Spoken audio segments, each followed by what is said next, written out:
Makko essula 15 olunyiriri olusooka okutuuka ku lusembayo. Awo amangu ago bwe bwakyenkya, bakabona abakulu n'abakadde n'abawandiisi n'ab'omu lukiiko bonna ne bateesa, ne basiba Yesu, ne bamutwala, ne bamuwaayo eri Piraato.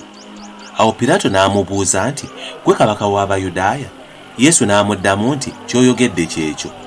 Awo bakabona abakulu ne bamuloopa ebigambo bingi. Awo Piraato n'amubuuza nate ng'agamba nti, "Toyanukula n'akatono? Laba ebigambo bingi bye bakuloopa." Naye Yesu n'ataddamu nate kigambo. Piraato n'okwewuunya ne yeewuunya. Awo ku mbaga yabateeranga omusibe omu gwe baamusaba. Awo waaliwo omu ayitibwa Balaba, eyasibibwa n'abo abaajeema, abatta abantu mu keegugungu. Awo ekibiina ne kijja ne kitandika okusaba Piraato okubakola nga bwe yabakolanga. Awo Piraato n'abaddamu nti, "Mwagala mbateere kabaka w'Abayudaaya?" Kubanga yategeera nga bakabona abakulu baamuweesezaayo bujja.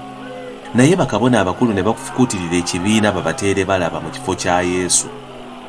Awo Piraato n'addamu nate n'ababuuza nti, "Kale naamukola ntya gwe muyita kabaka w'Abayudaaya?" Awo ne boogerera waggulu nate nti, "Mukomerere." Awo Piraato n'abagamba nti, "Kazi kibi ki kyakoze?" Naye ne beeyongera nnyo okwogerera waggulu nti, "Mukomerere." Awo Piraato bwe yali ayagala okusanyusa ekibiina, n'abateera Balaba, n'awaayo Yesu okukomererwa ng'amaze okumukuba.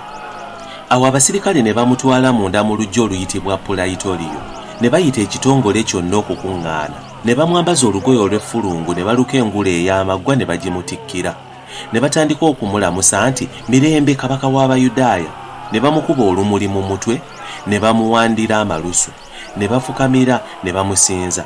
Awo bwe baamala okumuduulira, ne bamwambulamu olugoye olw'effulungu, ne bamwambaza engoye ze, ne bamutwala ne bamufulumya okumukomerera. Ne bawaliriza omuntu eyali ayita Simooni ow'Ekuleene ng'ava mu kyalo, kitaawe wa Alegezanda ne Ruufo, okugenda nabo okwetikka omusaalaba gwe.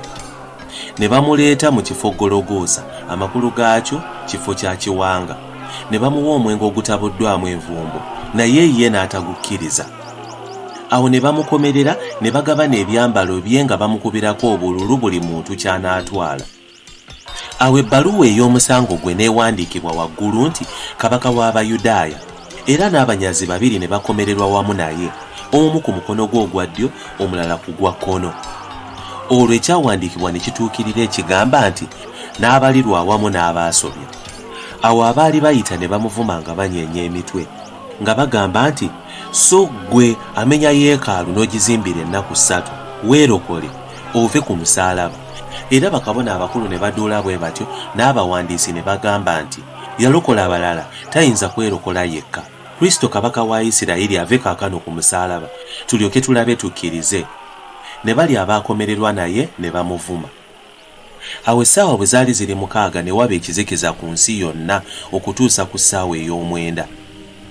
Awo mu ssaawa ey'omwenda Yesu n'akaaba n'eddoboozi ddene nti, "Eloyi, Eloyi, lama sabakusaani." Amakulu gaakyo nti, "Katonda wange, Katonda wange, kiki ekikundesezza?" Awo abamu ku abo abaali bayimiridde awo bwe baawulira ne bagamba nti, "Laba ayita Eriya."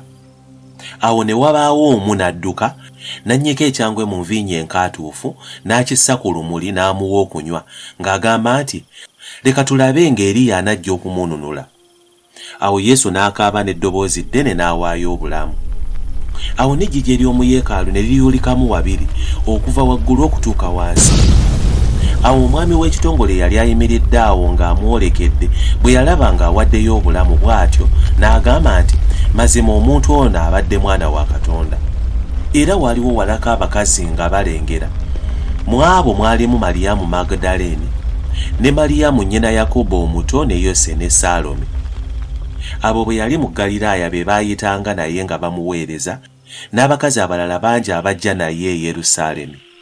Awo bwe bwawungeera, kubanga lwali lunaku lwa kuteekateeka, lwe lunaku olusooka Ssabbiiti, Yusufu ow'e Alimasaya, omukulu asiimibwa ekitiibwa mu lukiiko olukulu, era yasuubira nga yennyini obwakabaka bwa Katonda, n'aguma n'ayingira eri Piraato nga tatya, n'asaba omulambo gwa Yesu.